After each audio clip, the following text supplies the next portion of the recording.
Welcome to Monday vlog. పోయినసారి Sunday vlog తీశాను కదా, అందుకని ఈసారి చాలా రోజులు అయింది. ప్రతిరోజు ఒకేలాగా ఉంటుందండి, రోజుకి ఒకలా ఉంటుంది నా లైఫ్ స్టైల్, నా రొటీన్. కానీ సో ఈరోజు అయితే పొద్దున్న లేచి ఒక్క పని అన్నా చేయలేదు, ఎందుకంటే కొంచెం నాకు బాగాలేదు కాబట్టి చేయట్లేదు. పూజలు చేసే పని లేదు, ఇంట్లో పని చేసే పని లేదు, ఏం పని చేయకుండా శుభ్రంగా స్నానం చేసి రెడీ అవుతున్నా. ఎందుకంటే పోస్ట్ ఆఫీస్కి వెళ్ళే పని ఉంది కాబట్టి. పోస్ట్ ఆఫీస్కి వెళ్ళకపోయినా సరే, ఇంట్లో ఉన్నా సరే నేను మ్యాక్సిమం చక్కగా రెడీ అవుతా ఉన్న దాంట్లో. అంతకుముందు అంటే నాకు తెలియక, ఒక విషయం తెలియనప్పుడు స్కూల్కి వెళ్ళేటప్పుడు మాత్రమే పొద్దున్న రెడీ అయిపోయి వెళ్ళిపోతా. ఇంట్లో ఉండే కనీసం మొహమన్నా కడుక్కునేదాన్ని కాదు. ఇప్పుడు కొన్ని విషయాలు తెలిసాయి, అంటే మనకు కొన్ని ఆస్ట్రాలజీకి సంబంధించి ఇవన్నీ తెలియడం బట్టి నిత్యం మనం కొన్ని ఫాలో అవ్వాలి. ఇంకో విషయం ఏంటంటే, ఒక అమ్మాయి రెడీ అవుతుంటే ఎవరి కోసం రెడీ అవుతుందో, ఎందుకమ్మా ఏమో ఇంతలా ఉన్నా కళ్ళకు కాటుకు పెడుతుంది, జడలో పూలు పెడుతుంది, చీర కడుతుంది, రకరకాలుగా అసభ్యంగా మాట్లాడే ఆడవాళ్ళే ఉన్నారు మన చుట్టుపక్కల. అది చాలా తప్పండి. అసలు మనం ఎందుకు రెడీ అవ్వాలి అంటే, మీరు గమనించారా, ఎప్పుడైనా ఆడపిల్లని లక్ష్మీదేవిలాగా ఉంది అని అంటారు. ఎందుకంటే తన అటైర్ని బట్టి, తను రెడీ అయ్యే విధానాన్ని బట్టి మనం అలానే ఉండాలి. ఉన్న దాంట్లో చక్కగా మంచి శుభ్రమైన బట్టలు వేసుకోవాలి, చక్కగా జడేసుకోవాలి, బొట్టు పెట్టుకోవాలి, కాటుకు పెట్టుకోవాలి, పౌడర్ ఉంటే పౌడర్ పూసుకోవాలి, సెంటు ఉంటే సెంటు కొట్టుకోవాలి. ఇవన్నీ కూడా మనకి లక్ష్మీదేవి అనుగ్రహం కలగాలంటే జాతకంలో శుక్రుడు బలంగా ఉండాలి. శుక్రుడిని బలోపేతం చేయడానికి ఇవన్నీ కూడా అలంకరణ అంటారు. శుక్రుడు అంటే అలంకరణ. సో రెడీ అయిపోయి నిన్నైతే రాగి దోశ వేశాను. నేనేం చేశానంటే, నానేసి నేనే మిక్సీ పట్టేశాను. ఒక చిన్న మిస్టేక్. ఆ మిస్టేక్ ఏంటి అంటే, నాకు తెలియదు కదా, కొలతలు చెప్తాను చూడండి. పక్కా ఈ మెజర్మెంట్స్తో వేస్తే మీకు దోశ సూపర్ వస్తుంది అనమాట. 2 కప్పుల రాగులు, అదే కప్పుతో 3/4 కప్పు అంటే 3/4 వచ్చేసి మినప్పప్పు, అలానే 1 స్పూన్ బియ్యం, టేబుల్ స్పూన్ బియ్యం, 1 టేబుల్ స్పూన్ పచ్చెనగపప్పు, కొద్దిగా మెంతులు. ఇవి ఒక 5 గంటల పాటు నానబెట్టుకోవాలి. రాత్రి మిక్సీ పట్టుకొని రాత్రి అంతా పిండి వదిలేస్తే తెల్లారిసరికి మనకు పులిసి దోశ పిండిలాగా వస్తుంది అనమాట. దోశ కూడా చక్కగా వస్తుంది. మా అమ్మ అయితే దీంట్లో కొబ్బరి చట్నీ చేసింది, చాలా టేస్టీగా ఉంది. నేనేం చేశానంటే, నానేసిన తర్వాత గాలించల. అసలు గాలించడం అనే విషయమే నాకు తెలియదు. మా అమ్మ చెప్పింది గాలించలేదా అని. లేదమ్మా అంటే, ఇంకా అలానే పోసేసిన దోశ కసకస ఉంటుంది. మా నాన్న తింటుంటే టేస్ట్ బాగుంది అన్నాడు మా నాన్న. ఒక ముక్క తిని, రెండో ముక్క, మూడో ముక్క తిని ఏంది ఇసుక తగులుతుందా అన్నాడు. సో కానీ నేను వదలకుండా మళ్ళీ నానేసా.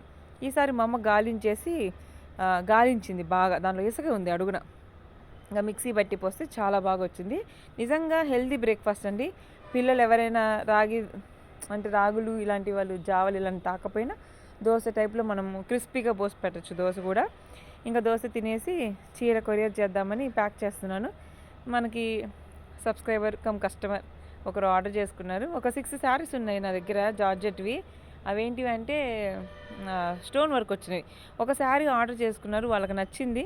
మనల్ని సపోర్ట్ చేద్దామని కూడా ఇంకో చీర కొన్నారనమాట, క్వాలిటీ బాగుంది. సో అది ఆ చీర కొరియర్ చేద్దాం అనేది. ఈ బండి ఏమో దుమ్ము కొట్టుకొని ఉంది, దీన్ని క్లీన్ చేసుకొని ఇంకా శుభ్రంగా క్లీన్ చేసుకోవాలి. నాకు ఒక పని ఇది, ఒక 5-10 నిమిషాలు. ఇంకా బండి క్లీన్ చేసుకొని శారీ కొరియర్ చేసి పెట్రోల్ కొట్టించుకోక ఈ మంత్లో అసలు పెట్రోల్ కొట్టించుకోలేదు. అందుకని ఒక 100 రూపాయలు పెట్రోల్ కొట్టించి, అక్కడ కూడా ఫుల్ బిజీ ఉంది. ఇంకా దారిలో గెంచిగడ్డలు కనిపించాయి, 3 కేజీలు 100 అంట. అవేమో ఆ చివరు ఉన్నాయి, నాకేమో అవి కనిపించట్లా, అందట్లేదు. వాళ్ళు పుచ్చిపోయినాయి, అన్నీ వేసినా ఇంకా అలానే వేసుకోవాల్సి వచ్చింది. ఇంకా ప్యాక్ చేశాక ఇవి నేను చెక్ చేసుకుంటే, పుచ్చులు ఉన్నాయమ్మా అంటే బాగానే ఉన్నాయని ఎరగదీసి మరీ చూపిస్తున్నామా. ఇంకా వాళ్ళు ఏంది మార్చి ఇవ్వవు నువ్వు అంటే, ఇంక అప్పుడు ఒకటి మార్చి ఇచ్చింది. ఏమంటామండి, అందరూ మనలాంటి వాళ్ళే కష్టపడి బ్రతికే వాళ్ళు. ఇంకా వీళ్ళతో మనం ఏం ఆర్గ్యూ చేయము. చక్కగా అదిగోండి పుచ్చిపోయిన గడ్డలు అన్నీ కూడా, అన్నీ కాదులే కొన్ని, ఎందుకు అబద్ధం చెప్పాలి. సో 100కి 3 కేజీలు నాకు చాలా ఇష్టము. దానికాడ మా నాన్న తిట్టాడు. మొన్న మా అమ్మ ఒకసారి చిలకడ దుంపలు ఎర్రగా ఉంటాయి కదా, అవి గెంచిగడ్డలు తెచ్చింది, మోకాలు నొప్పులు ఉన్నాయని బాధపడుతుంది. నేను మా అమ్మని తిట్టా, గెంచిగడ్డలు తెచ్చుకొని తిను బాగా అంటే, మా నాన్న అన్నాడు ఈరోజు నువ్వు చేసిన పని ఏంది అని. ఇంకా ఇంత బట్టలు ఉతికే కదా, అవి ఏంటంటే మసిగొడ్లు అనమాట. మసిగొడ్లు కాదు, ఈ తుడిచే గుడ్డలు. నిన్న ఏసీ క్లీన్ చేయించామా, ఆ గుడ్డలన్నీ ఇంకా క్లీన్ చేయడానికి చేత్తో ఉతికాను, వాషింగ్ మిషన్ లేకుండా. ఇంకా తర్వాత నా బట్టలు మడత పెట్టాలండి. ఒక్కసారి మడత పెట్టకుండా మనం కుర్చీలో వేసామంటే ఇంకా అలానే ఉంటాయి. ఈ బీరువా మొత్తం A to Z నా బట్టలే ఉన్నాయి, ఆ పింక్ బీరువా మొత్తం. ఇవైతే మెంతులు ఏమైందంటే ఇంట్లో టైం అయిపోయి ఉన్నాయి, ఇంకా అవి ఎందుకు వేస్ట్ పోవాలని మట్లో వేసా. వస్తే మెంతికూర పప్పు తింటాం, లేకపోతే వదిలేస్తా. ఇంకా 3 కట్టలు గోంగూర తీసుకుని మా అమ్మ తాలింపు చేసింది, కట్ట 10 రూపాయలు. ఇది తెల్ల గోంగూర తాలింపు ఎంత బాగుంటుందంటే, టేస్ట్ అంత బాగుంటుంది. ఇంకా తర్వాత ఒక గంట సేపు మా ఫ్రెండ్కి ఫోన్ చేసి ముచ్చట్లాడాము. దాని తర్వాత అయితే ఇంకా బట్టలు ఉన్నాయండి. ఈ మధ్య 2 రోజుల నుండి బట్టలు వేయలా. మా అమ్మాయి, మా నాన్నయి, నాయి అంటే మడతేసాను చూసారుగా. ఇంకా ఎవరి వాళ్ళకే విడివిడిగా వేసేస్తాను. బట్టలు ఎక్కువ ఉన్నప్పుడు ఏంటంటే ఎవరి బట్టలు వాళ్ళకే వేసేస్తాను వాషింగ్ మిషన్లో. ఇంకా మామూలు అప్పుడు ఏంటంటే నాయి సపరేట్, నా బట్టలు ఇంకెవరితో కలిపేయను. ఇంకా బట్టలు ఆరేసేసరికి గెంజికడ్డలు ఉడకబెట్టుకున్నాం. పుచ్చులు ఉన్నాయని చెప్పా కదా, అంటే చూడడానికి పుచ్చులు ఉన్నాయిలే, అవి టేస్ట్ మాత్రం బాగానే ఉన్నాయి. అంటే పైన అంతవరకు కట్ చేసేస్తే మా అమ్మ అవి ఉడకబెట్టింది.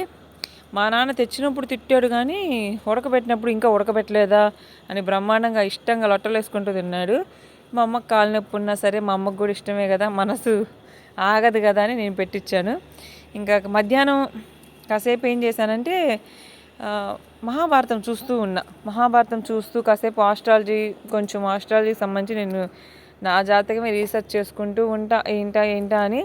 ఏమైంది, నాకు మధ్యాహ్నం నిద్రపోవడం నచ్చదు, అస్సలు నచ్చదు. రాత్రి నిద్రపోవడమే నాకు నచ్చదు, అలాంటిది మధ్యాహ్నం నిద్రపోవడం కూడా నచ్చదు. కానీ మహాభారతం చూస్తూ నిద్రలోకి వెళ్ళిపోయా.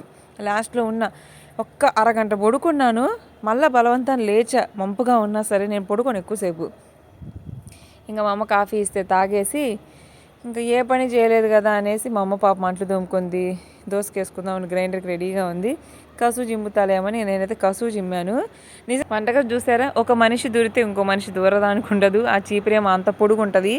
దాన్ని వెనక్కంటే పప్పు డబ్బాలు తగిలి అయ్యాడ కింద పడతాయని చూసుకుంటూ చిమ్మేసరికి చేయి నొప్పి వస్తుంది. ఇంకా కసు జిమ్మేసి ఇంకా వాటర్ బాటిల్స్కి అయితే నీళ్ళు పట్టి పెడుతున్నానండి. రెగ్యులర్గా మేము ఏ సీజన్ అయినా బాటిల్స్ పట్టి పెట్టుకుంటాము. పైగా సమ్మర్ వస్తుంది కాబట్టి పట్టి ఫ్రిడ్జ్లో పెట్టాలి, చల్లటి నీళ్ళు తాగుతాం కదా.